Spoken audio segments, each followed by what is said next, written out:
Hello there. My name is Matthew Fox. I'm an Episcopal priest and was a friend of Rabbi Zalman Schachter-Shalomi, and I'm very honored to be part of your conference in bringing forth his wisdom. And I've been asked to talk about Rabbi Zalman and deep ecumenism. Now, I came up with this term deep ecumenism in my book, The Coming of the Cosmic Christ, which I wrote some 30 years ago or so. And it really came from a phrase from Joanna Macy, the Buddhist scholar and environmental activist, because she was talking to me about deep ecology at the time and explaining to me that deep ecology is ecology, but it's more than just the usual political battles, that it includes a spiritual dimension. And that's why she was so drawn to it, that it was both about saving Mother Earth and about bringing the spiritual dimension in to do so. So I borrowed her term, deep ecology, and applied it to religion, deep ecumenism.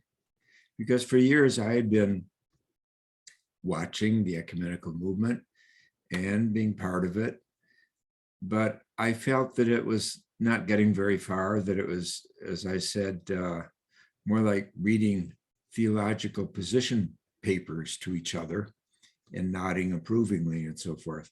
I wanted more depth in the interaction of our common faith traditions. And so that word deep ecology spoke deeply to me. And this term, it turns out, became very useful to Reb Zalman, and he started employing it as well. But the key to Reb Zalman is that he was living it long before he had a term. In fact, that was my understanding, that he was delighted to adapt and adopt my term because he had been doing this stuff but had no overall language for it. So let me walk you through just a few of his practices of deep ecumenism, some of which occurred before my term was floating around, and some afterwards, during and afterwards. One of the most important encounters of his life was when he was at the university and met Howard Thurman. At first, he thought Howard Thurman was the janitor at the university, but then he encountered this fellow who actually took down the crosses in the chapel so that Reb Zalman would be more at home meditating there. And eventually Reb Zalman took a course from him and so forth, and found it all very rich. And of course, Howard Thurman was the spiritual genius behind the civil rights movement, close to Dr. King and Jesse Jackson and many other leaders.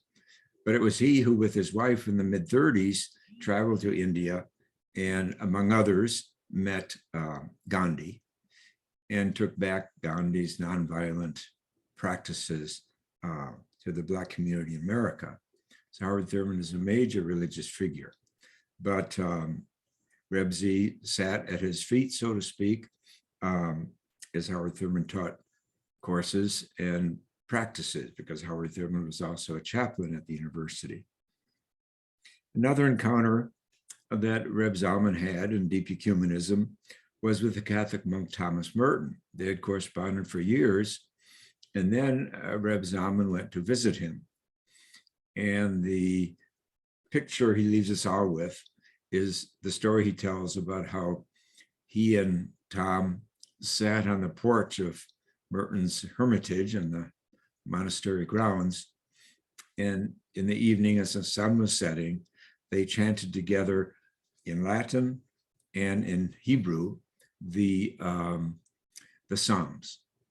And that was a very moving encounter, you see. And that's deep ecumenism, where we pray together and also where we do actions together.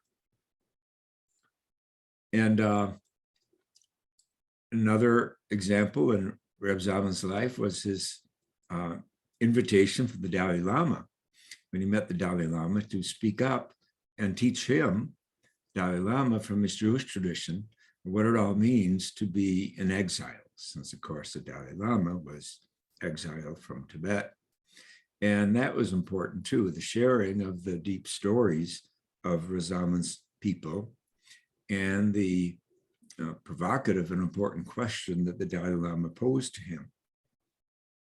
Reb Zalman also tells us about an encounter with Brother Rufus Goodstriker, an indigenous Canadian, and how this, his practices of praying and chanting the four directions and so forth was very familiar, actually, to Reb Zalman from his own kind of prayer, or the Jewish tradition.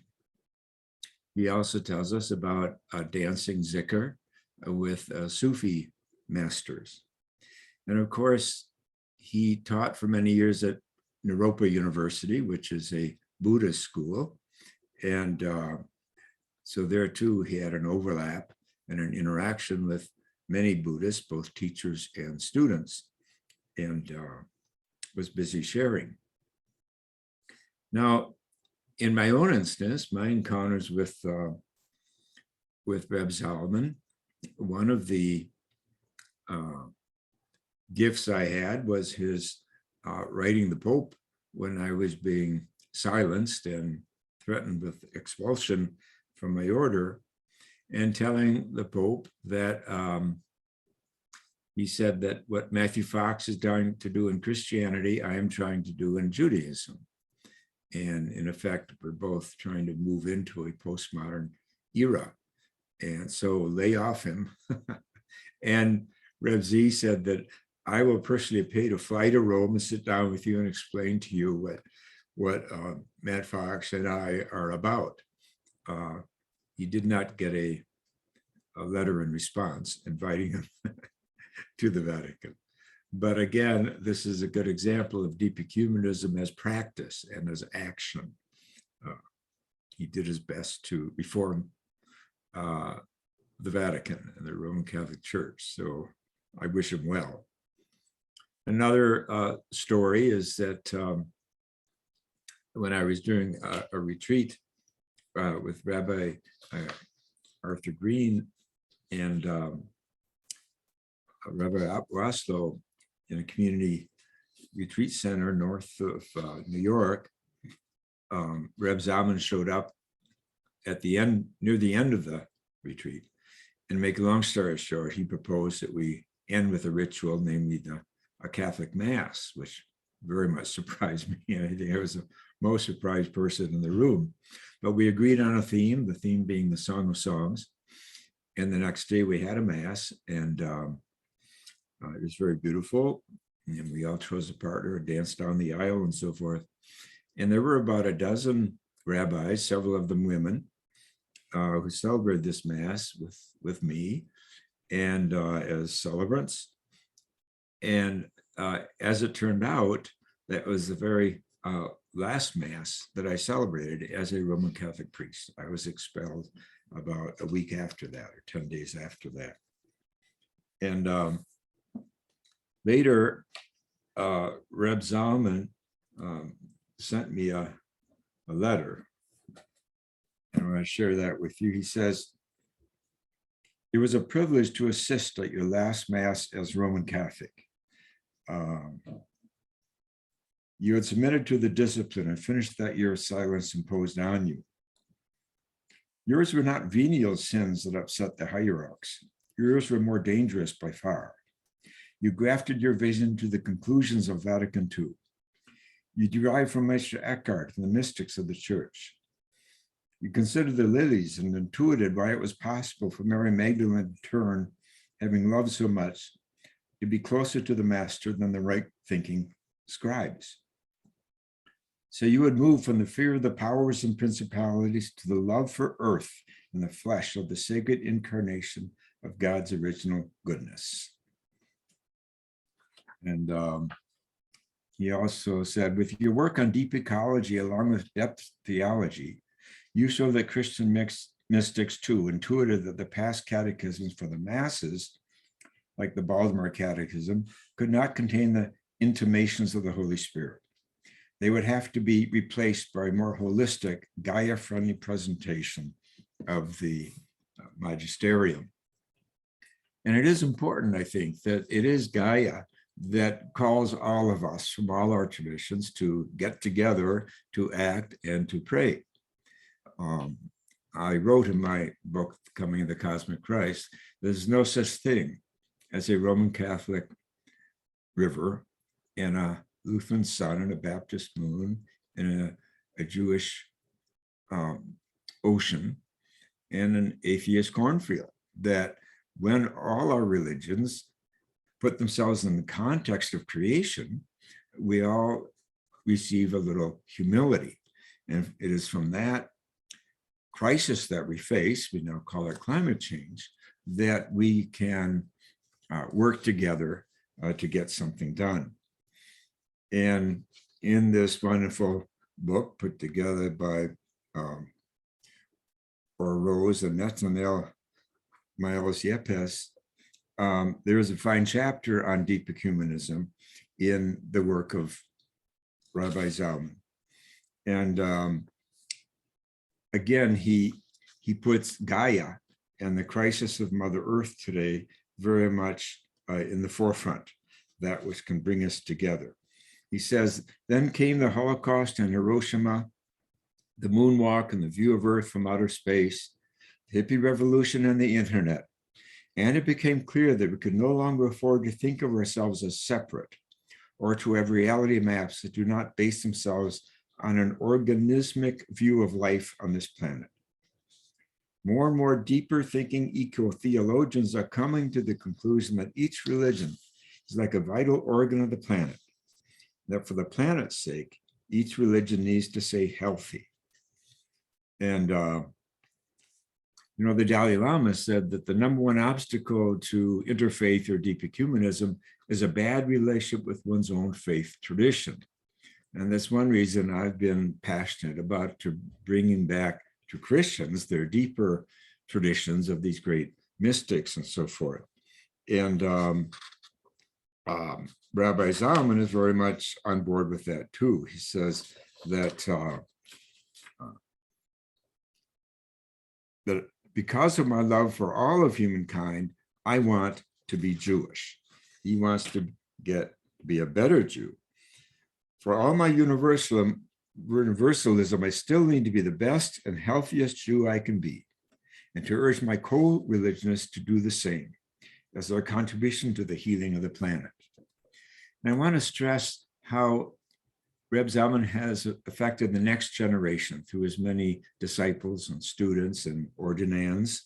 One example, a fine example, is Rabbi David Zaslow, his wonderful book, Jesus, First Century Rabbi, where he's really gone through a lot of the teachings of Jesus and shown their deep connection to the Jewish tradition. And I think that passion for understanding Rabbi Jesus as a Jew is alive and well in many circles today, thanks to Rabbi Zalman. And Rabbi Zalman comments on this book. Rabbi Jesus, seen in his native setting, was an artful teacher of Jewish lore and morals. Rabbi Zaslow has brought him home to us so that we may hear him among his own contemporaries whom we honor and learn from. Of course, Rabbi Zalman has a congregation in Ashland, Oregon, and he invited me there a few years ago to be part of a whole weekend on deep ecumenism. And he had Native American leaders there praying, drumming. He had Buddhist leaders, he had Protestant and Catholic leaders.